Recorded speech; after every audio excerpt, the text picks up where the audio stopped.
Welcome to Chess News.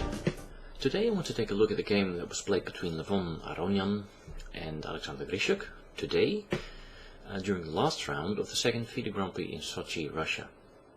It was a great day for Aronian because he managed to beat Grischuk in this last round game and also become the tournament leader, the sole tournament leader, actually the tournament winner I should say, of course.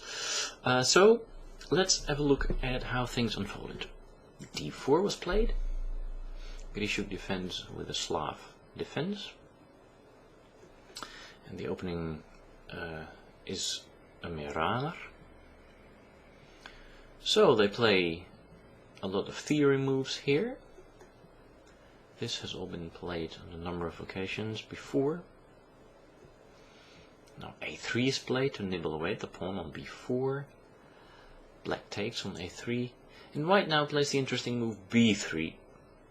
The idea of this is that he will win the pawn on a3 anyway in the long run, in the short run I should say, and then at least he has managed to keep open both c and a files, which means that both the pawns on a7 and c6 remain weak, whereas the pawn on a7 would not be weak had white recaptured b2 takes a3, because then his own pawn would be in the way, of course. Now black attacks the bishop on e4, and Aronian now plays a move that I don't really understand, but I'm sure that this move has been played before. Actually, I somehow vaguely remember seeing this move before in some other Grandmaster game, and I'm sure that Aronian has some ideas of how to play this line, because it is not very obvious to give up the bishop pair like that. And Grischuk does not play knight takes e4. But as I said earlier, I don't really understand the move, because what is white's plan if he wants to play for an advantage here? Let's see, knight takes e4, then of course you are forced to recapture your piece, but now there is a tactical shot. Bishop takes h2 check, and after king takes h2, black has a double attack with his queen, attacking both king and knight, and after king g1, queen takes e4, black is 2 pawns up. Okay, the guy on a3 will fall shortly, but it's not very clear to me what white's idea is. Maybe his idea is based on the fact that there are bishops of opposite colors, and that after a move like bishop takes a3, white has castled, but black has not. But if we have a close look at this position, we can see, of course, that the bishop is very nicely cutting through black's position, so black will not be able to castle.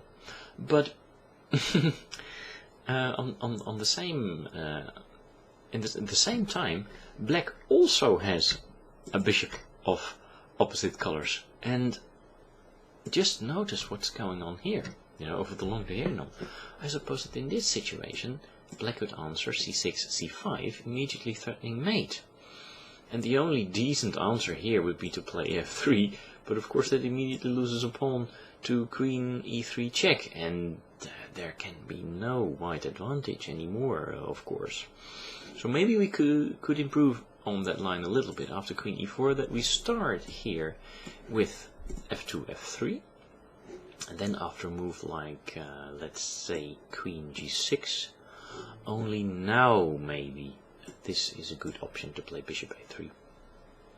But still, I'm not very sure about this, because there are not so many more pieces on the board, and how is white going to get to black's king? Of course, he could try something like this, and then something like that, and then something like that, but black is also playing, of course, and one of the options he has is to play with h7, h5, also trying to create an attack on white's king here, and bringing the rook from a8, h8 into the game at the same time. Would not be a bad idea, right? Okay, just for argument's sake, let's see if we very bluntly try to execute white's plan here. Not queen c2, because then of course queen takes c2, but for instance queen c1. h4, and now Okay, queen c5 is threatening mate. But, yeah, how can black defend? Of course he can play something like queen f6, but the queen is very nicely placed on d6. So let's have a look at the weird move castle's queen side all of a sudden. And now this bishop here becomes a very important defender of black's king. Now I'm not sure if white can just go pawn snatching here, because then after h3 he will also have some troubles with his own king.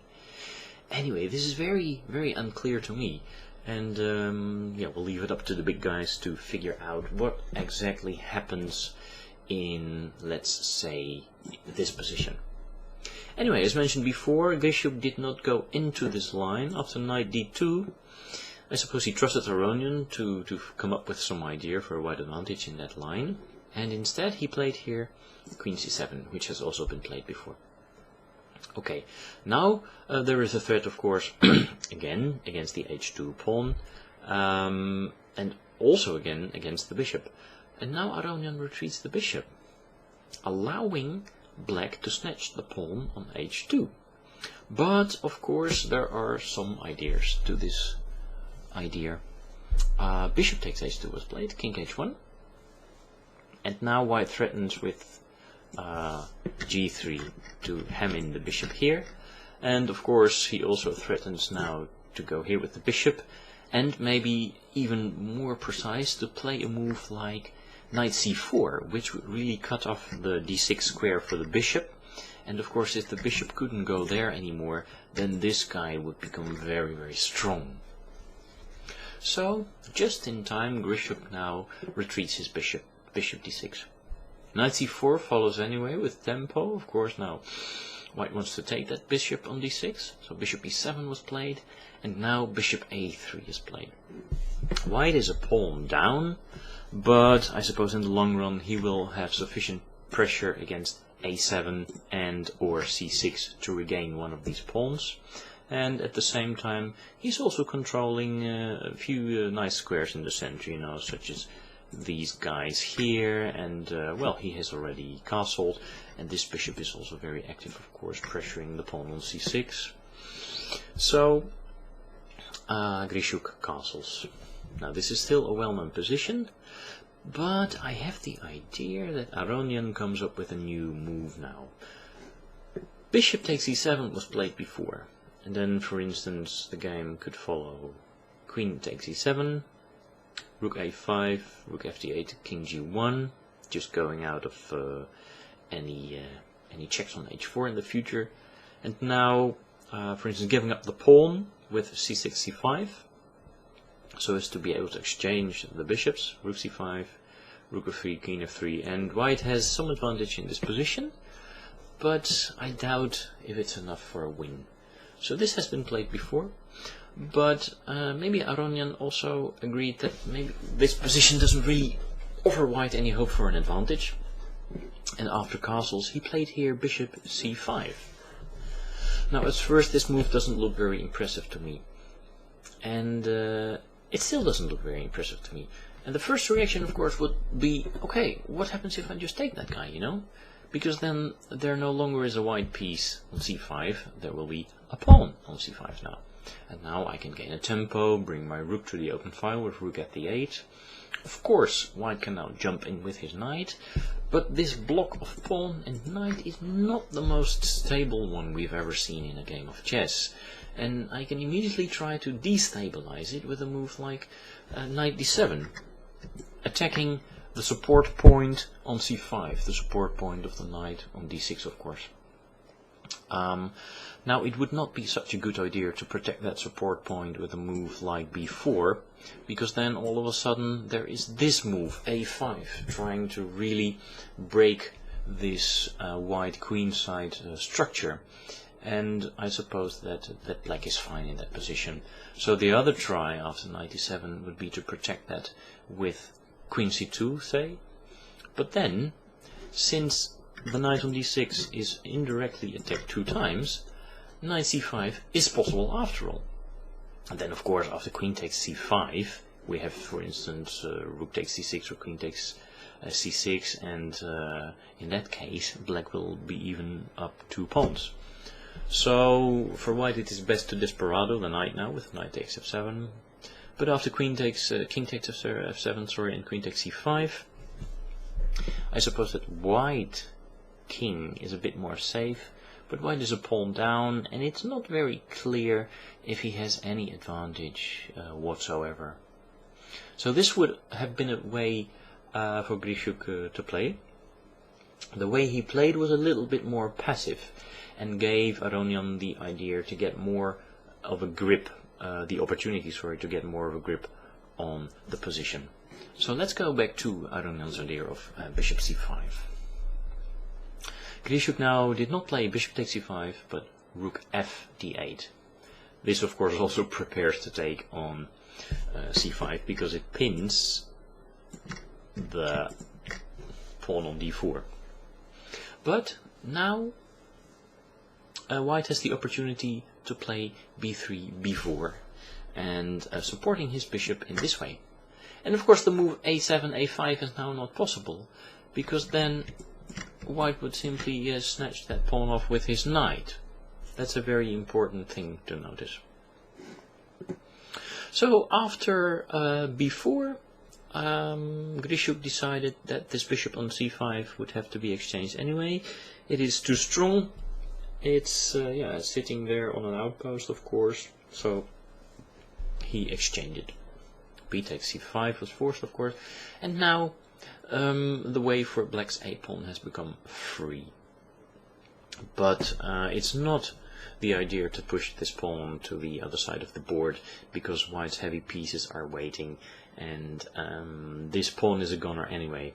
No, rather the idea was to make the square on a6 available for black's bishop, and if black were able to play bishop a6, he would at least get a chance to exchange off this very strong knight on c4, which is looking at all those nice black squares, for his own passive bishop on b7.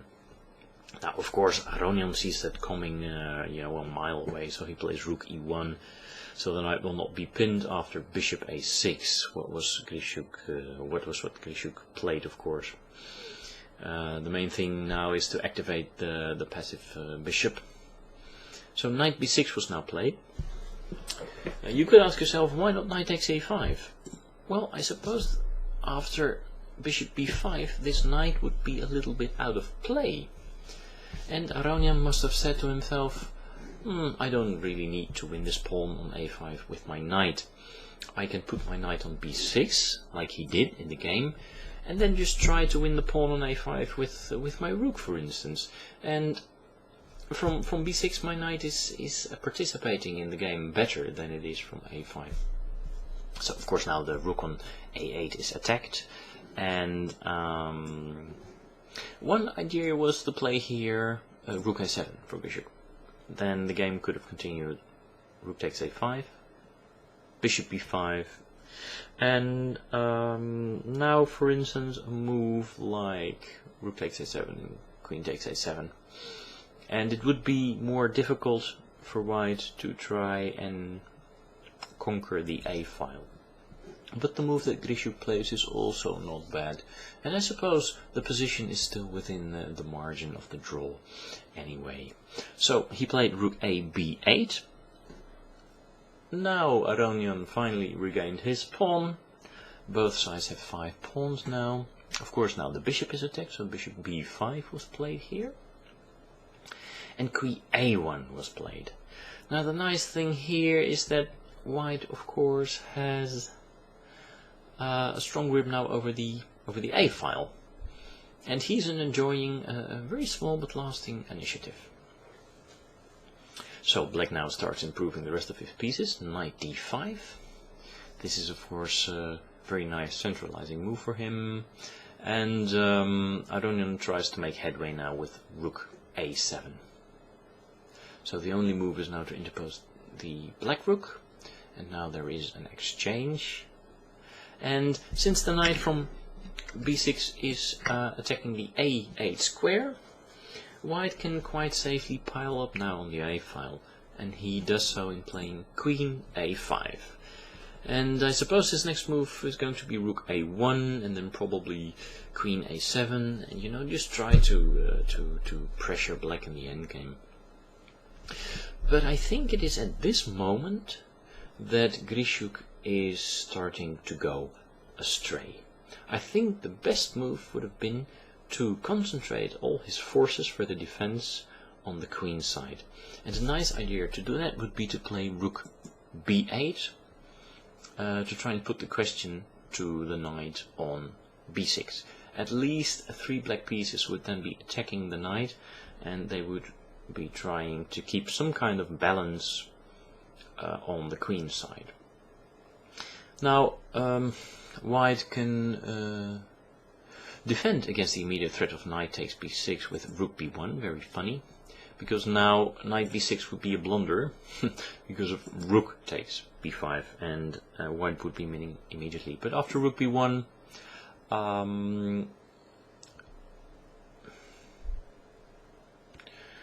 black can try queen c7, for instance, and I suppose that in this position he is again threatening to take on b6, because the c-pawn is no longer pinned now in this case. And I think that the positions are equal in this case. However, after queen a5, Grischuk saw an idea, and it distracted him. And I suppose this was the beginning of the end, because he let go of this possibility to focus all his pieces on the queen side, and they now just start to whirl over the board, and they are no longer coordinating in any kind of defensive function altogether. He plays here queen e7. Now, of course, this move is directed towards white's king, yeah, and this weak pawn here on f2, for instance. But it's a nice idea, but it's all too little, too late. White simply continues building up with rook a1 now, and Grischuk continues now on the faulty path. He plays here queen g5. And actually this is threatening very seriously. Knight takes e3. Let's have a look at the threat. So if white were to do nothing, then knight e3 would be possible, and after f takes e3, all of a sudden the bishop on b5 would also start to fulfill a role. Because after queen h6, king g1 and queen takes e3 check, white has nothing more than to play this repetition of moves. It's an eternal check. But of course after queen g5, it is white's move.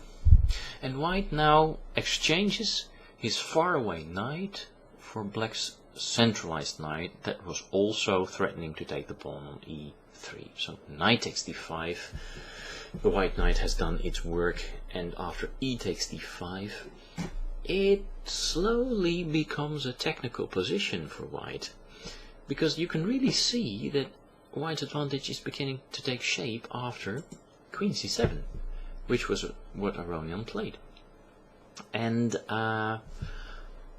g6 was played. Apparently Grischuk couldn't find any better move than that.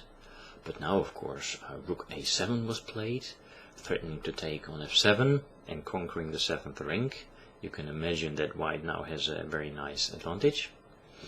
And black defended now with queen f6. But now white also brings in the other attacking piece, bishop g4. And just look at the difference between this guy on g4 and the guy on b5. The guy on b5 is really outside of his pawn chain, because the action is going on here, you know. And white's bishop is of course influencing this sphere here, but black's bishop is not influencing that sphere. Of course, the bishop has a function there. It is protecting the pawn on c6. But it's also a weak pawn on c6, and in the end white will win this pawn, and with it the game. So because of the fact that white's queen is currently attacking black's rook, black cannot take the pawn on f2. So first Grischuk moves out the rook. The rook moves the rook out of the way, I should say. So now the threat is queen takes f2, but Aronian very quietly defends that with king g1, and now really it starts to become a massage game. King g7 was played, black hardly has any decent moves, bishop d7 is played, hitting the weak pawn. Now of course the rook must move, rook e7, and I suppose the strongest move now for Aronian would have been to play queen c8, and this has to do with a very small factor, is namely that after queen d8, the move he played in the game, Grischuk could have tried to put on a stubborn defense with rook e4, attacking white's queen. And now it would be a mistake for Aronian to exchange queens, so he would have to lose a tempo with queen c8 anyway. Because after queen takes f6 check question mark, all of a sudden black would be able to defend his position. Because if white would now very bluntly go for the c6 pawn, then rook e7 simply defends, pinning the bishop on d7. Anyway, after queen d8, which was Aronian's move, Grischuk did not play rook e4, which would probably have been the most stubborn, but he played here h5. And now Aronian can set up some threats on the 8th rank with rook a8. Immediately he is threatening checkmate now, and Grischuk now felt obliged to move his king out of the danger zone with king h6. But now rook c8 followed, and Aronian is playing very logically. He just puts up a tremendous amount of pressure against his pawn on c6, and in the long run this pawn will fall, because black's rook and queen are not able to come to the aid of the bishop, to the aid of the defense of the pawn on c6, which is only defended by the bishop. Sorry, it's a little bit late. My English is slipping. Anyway, it's not my native tongue. So, king h7 was played here, and now the ripe apple fell. Bishop takes c6 was played. Bishop takes c6. Rook takes c6, and after this series of exchanges, Aronian is left here with a winning queen endgame. Now, why is it winning? Of course, because he's an extra pawn up, and it is a protected free pawn, which means that black's queen has to stay in the area there, so it is limited in the mobility. Also, the d5 and the f7 pawns are weak, and after king g7 and king h2, Grischuk resigned. We can see easily what white's plan is. It's just to march the king forward to e5, and then play something like queen d6 probably, and just go for the d pawn, and it would be completely winning. Also, queen f6 doesn't help here, because after the very smart queen e5 and the exchange of queens like this, white now threatens c6, so king f8 is forced, but after king g3 it's a simple winning pawn endgame. So, a very nice victory for Aronian. I suppose that Grischuk could have played differently on a number of occasions. I'm still very curious to what Aronian's idea is in this line with knight f6 takes bishop on e4, followed by bishop takes h2 check. But I don't know, maybe there's some kind of opinion on the top level about this position. And probably another important improvement would have been to immediately capture the bishop on c5, because one move later white was able to recapture that bishop with his b pawn, and then maybe the game was still within the drawing margin, but then Grischuk was distracted by this idea of queen e7, g5 and the possible knight sacrifice on e3, trying to make a draw there. But Aronian could very simply refute that idea and get a very technical position, win the c6 pawn in the end, and with it the game. So, kudos to him, congratulations on the win in Sochi. I don't know, when is the third World Cup? Maybe it's still this year. I suppose we will also be covering that. So that's it for now. Thank you for watching. Please, until next time.